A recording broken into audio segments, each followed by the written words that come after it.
A'udhu billahi minash shaitani rajim. Bismillahir rahmanir rahim. My brothers and sisters, good morning. Assalamu alaikum. Bismillahir rahmanir rahim. Alhamdulillahi rabbil alameen. Ar-Rahmanir Rahim. Maliki yawmiddin. Iyyaka na'budu wa iyyaka nasta'in. Ihdina sirata mustaqim. Ihdina sirata mustaqim. Guide us upon the straight path. From the beginning of time, when Allah created life into the very first human, mankind has never been without a guide.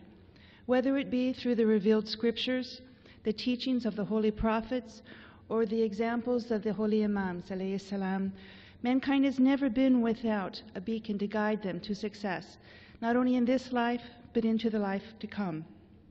Time and time again within the Holy Quran, we are instructed to think, ponder, examine, contemplate the world around us and all of creation. For within creation, God has placed His pattern, His sunan, to guide and to teach us. There is a hadith which states, worship does not lie in copious prayers and fasting, but in the amount of contemplation in the works of God. A Muslim must observe, contemplate all aspects of creation to truly comprehend and appreciate and practice the path which Islam directs. One of the reasons there has been a succession of prophets is due in part to the fact that mankind has an innate characteristic to sway, to wander off track. Giving us a succession of prophets is part of God's justice and mercy to protect us from our very selves. Salawat Allahumma salli ala Muhammadun wa ali Muhammad. In His ultimate knowledge, He understands that we need gentle nudging and reminders. As a part of His mercy, He grants us examples of human perfection to which we can model our lives.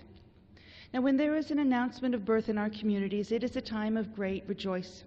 And it should be, because life is a wonderful gift from Allah and it should be celebrated. But what we are truly celebrating is simply the opportunity that comes with that life. For we don't know if that baby's going to grow up to live a good life. We don't know really if that baby's going to touch this world for the better or quite possibly for the worse. We really can't take stock until the end of that life.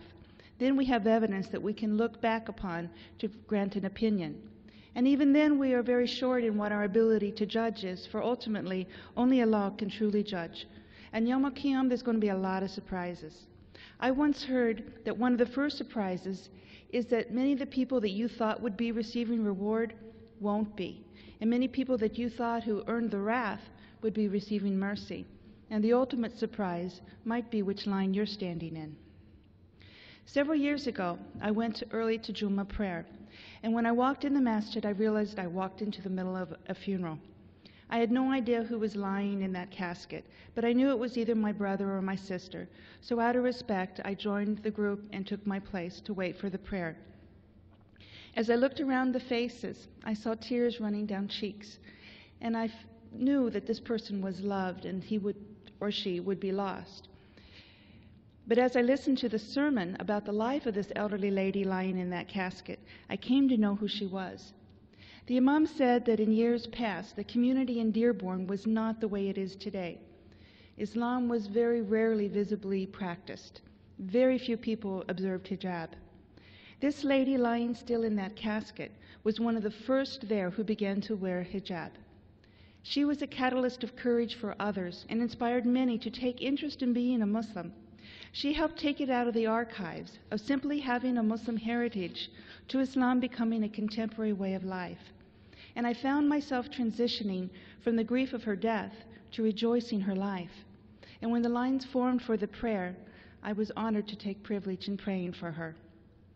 The story of her life, it was an example, an encouragement, an inspiration to all who knew her, as well as those such as me who only heard of her after her life had ended.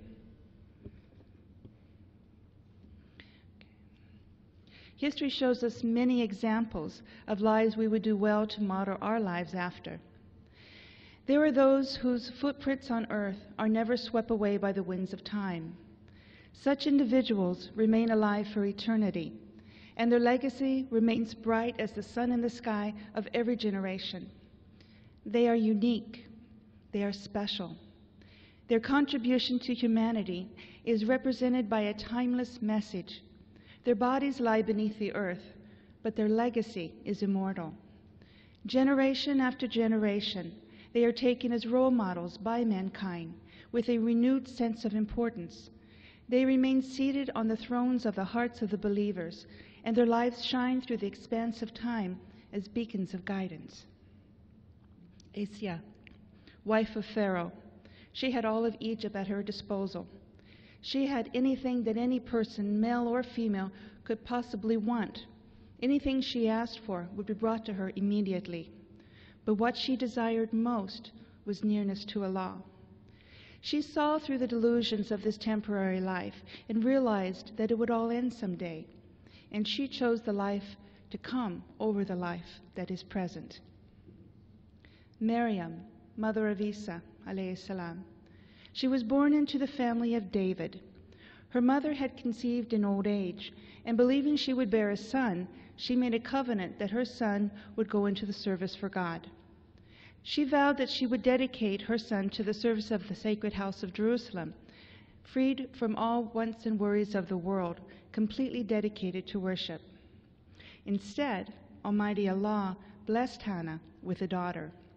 She named the girl Maryam, which literally means maidservant of Allah, and she asked Allah to protect Maryam and her offspring from evil. Now, Maryam could not be devoted to temple service as her mother had intended, because due to Mosaic law, women weren't permitted that position. However, Allah accepted her into His service. You see, in Islam, there is no place for misogyny. It is said that Islam did not rise except through the sword of Ali and the wealth of Khadija. Khadija was a successful and wealthful businesswoman in an era where women were regarded generally as nothing but chattel. It is said that when the Quraysh trade vans would gather, Khadija's caravan equaled all of the other caravans of the Quraysh combined. Now, the society in which Khadija was born was terribly chauvinistic, yet Khadija earned two titles: Amirat Quraysh, Princess of the Quraysh, Jazakallah, and Al-Tahira, the Pure One. And this was due to her impeccable personality and virtuous character.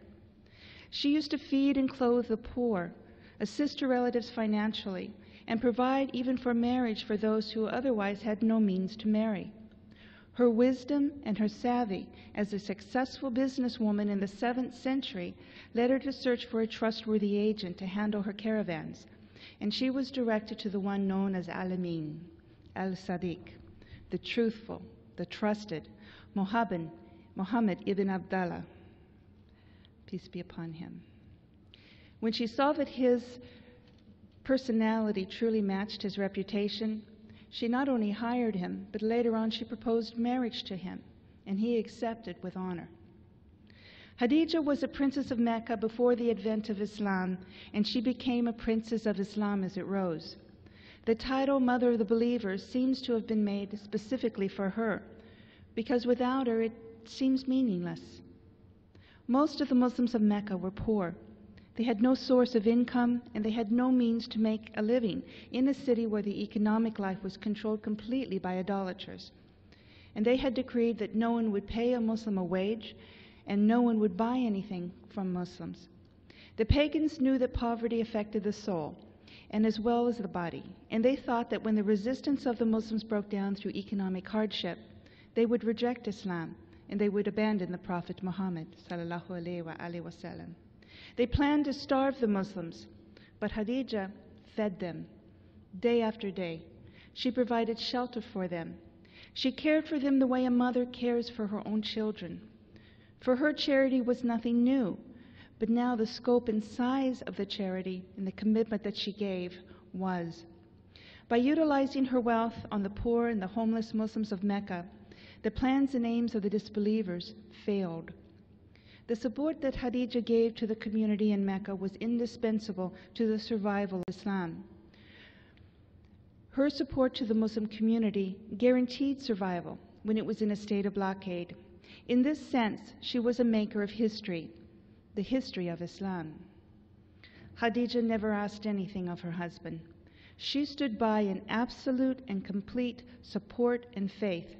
She believed in the message of Islam from the very first ayat, and her stance to support it no matter what, regardless of the hardships and losses she faced. She turned her own purse into the public treasury for the Muslims, clear to her last coin. She held to the reality of the Deen of Allah to her last breath. I have read of the life of Fatima by many authors. Unfortunately, some describe her as an aloof, shadowy creature, stricken with weakness and poor health, who rarely appeared publicly. And it saddens me to think that there are those who know so little of this great lady, for her life is a story of a well filled deep with courage, strength, knowledge, and fortitude. She grew up in the house of revelation, mashallah. She was surrounded by the banners of truth, so her knowledge and understanding of Islam was at the highest level, and she was often sought by the community to share her wisdom. Prophet Muhammad made his daughter's position very clear to everyone by the example of how he treated her. Whenever she entered a room, regardless of what he was speaking on, he would always stop and greet her. He would stand and give her his seat. And remember, everything An-Nabi alayhi salam did was an example to mankind. And so his treatment of his daughter is an ageless lesson that we should all reflect upon. She supported her daughter during the dark days of the siege. When the pagans threw filth in his face, it was her who washed his cheeks and kissed them. She became known as the mother of her father. Records of her saying speak volumes of her belief in justice and show that she was an ardent social activist amongst corruption.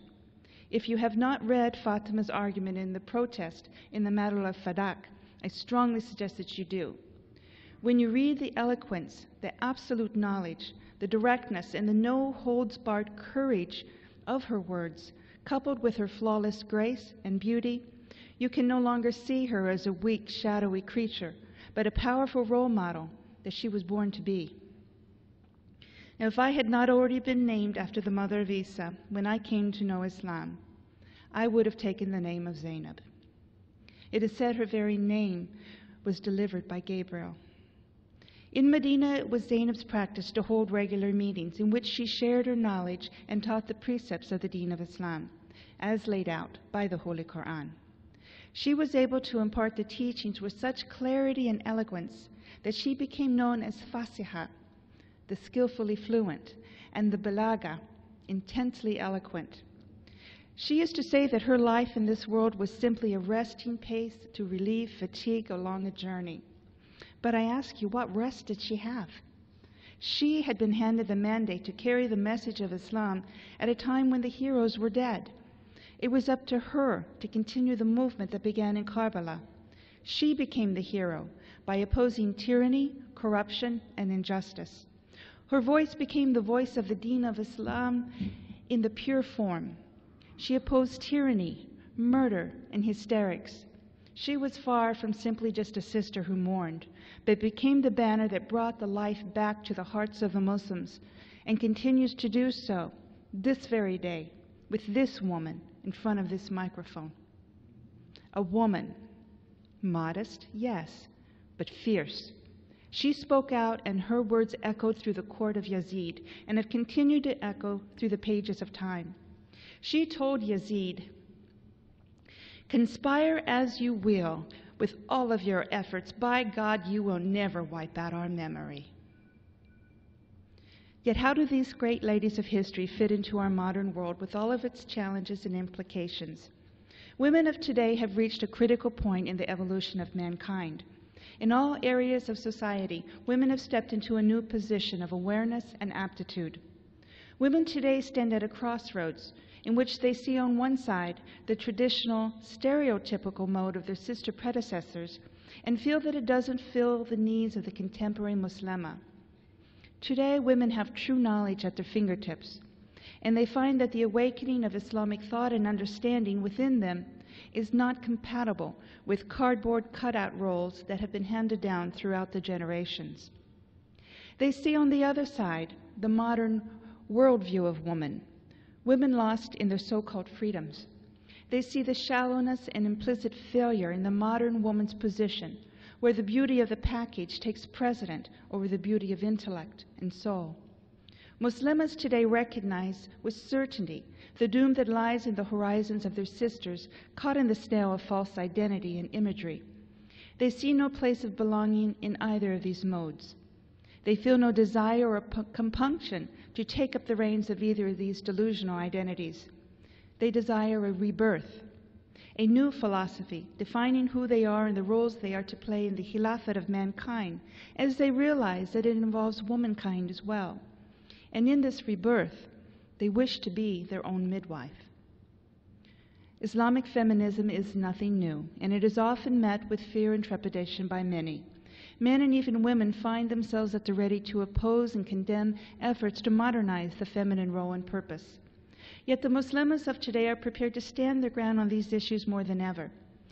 They have access to proper education far greater than their older counterparts had ever dreamed of. Because of this, they wish to decide for themselves. They wish to develop for themselves.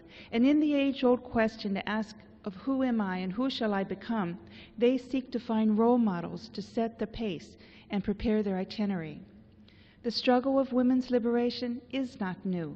However, there is a difference in the methodology of the modern Muslim woman.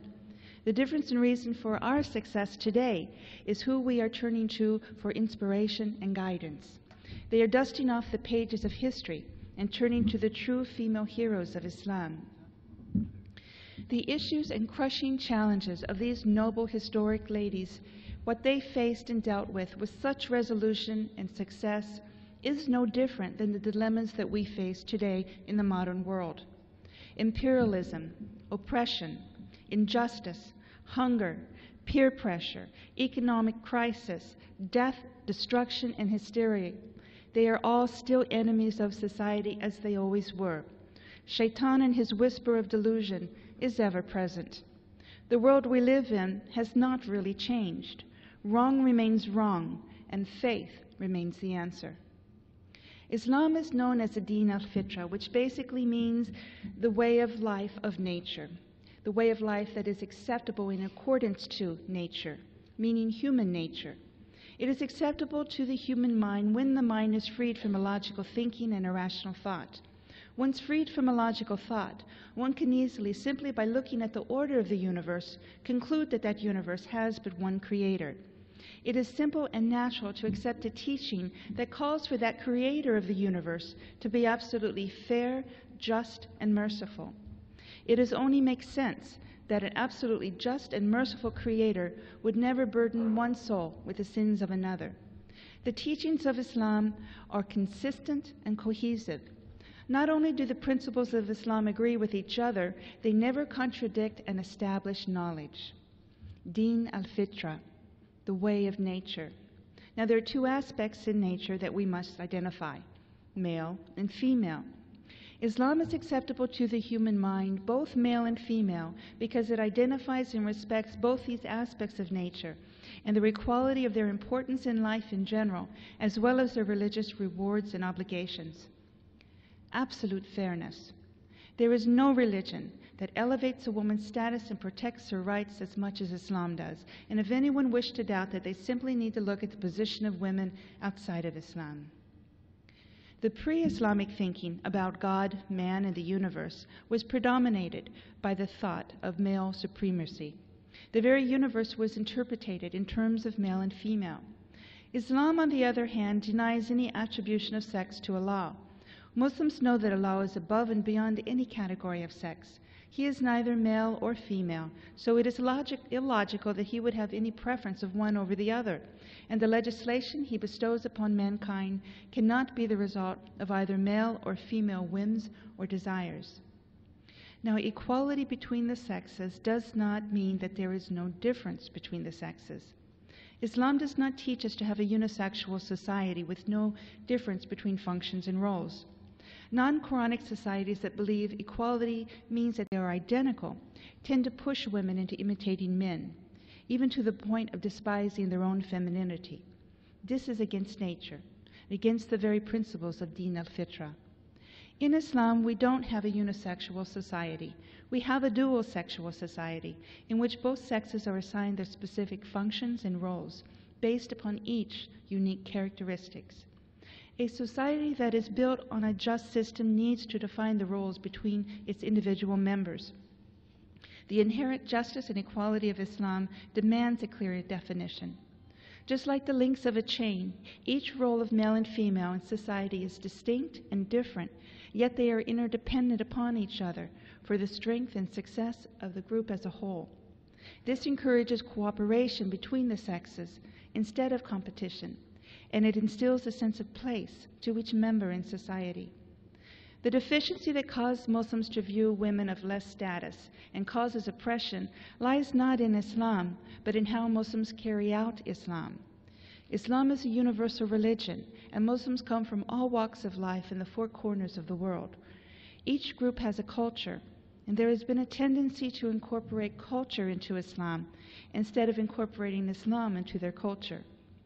Ignorance, misunderstanding, and misapplication of Islamic laws all add to the oppression of women.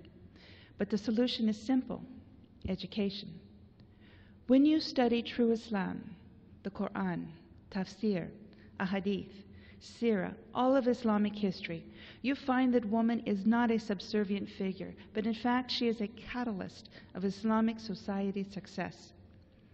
Men should encourage the women and their families to aspire towards these ladies' examples.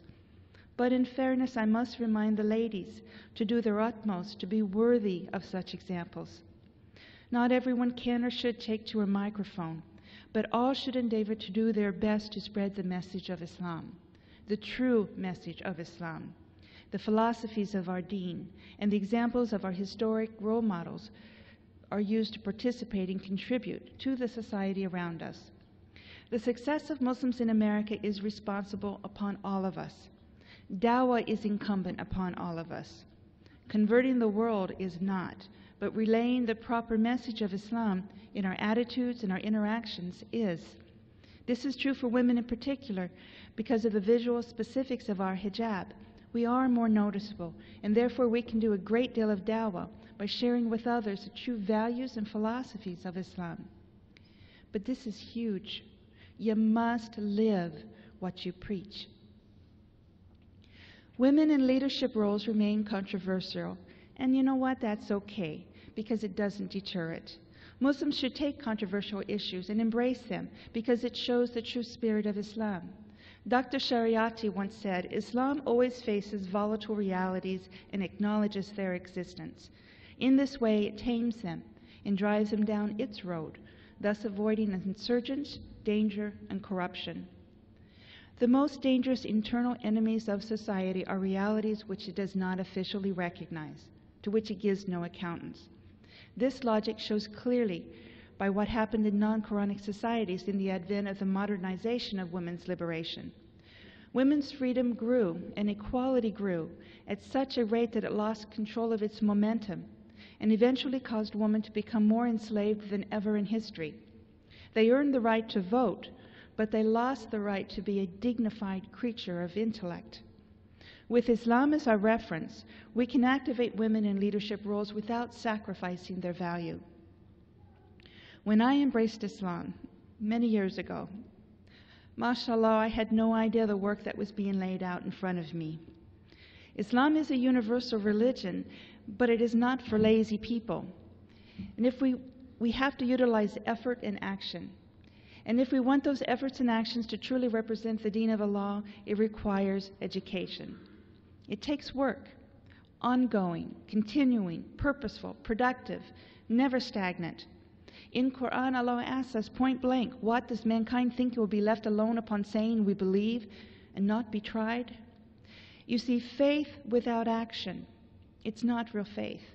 For it is the deeds that are done in faith that distinguish you, that elevate you, simply from just being a person or just being a Muslim to becoming a person of faith, a believing person, mu'min.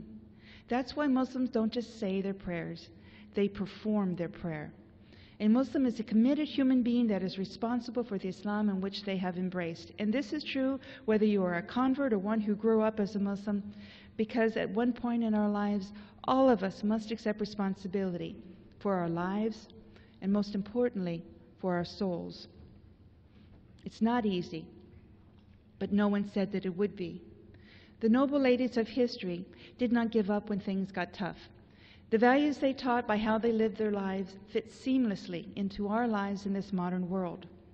Ethics and faith are timeless. They are also universal. Arab or Persian, Indian or African, American or immigrant, convert or raised up Muslim, male or female, Sunni, Shia, friend or stranger, we are Muslim. We are the Ummah of Muhammad. We must stand together as one community, striving for the good of us all. Don't follow cultural norms over responsibility that Islam dictates.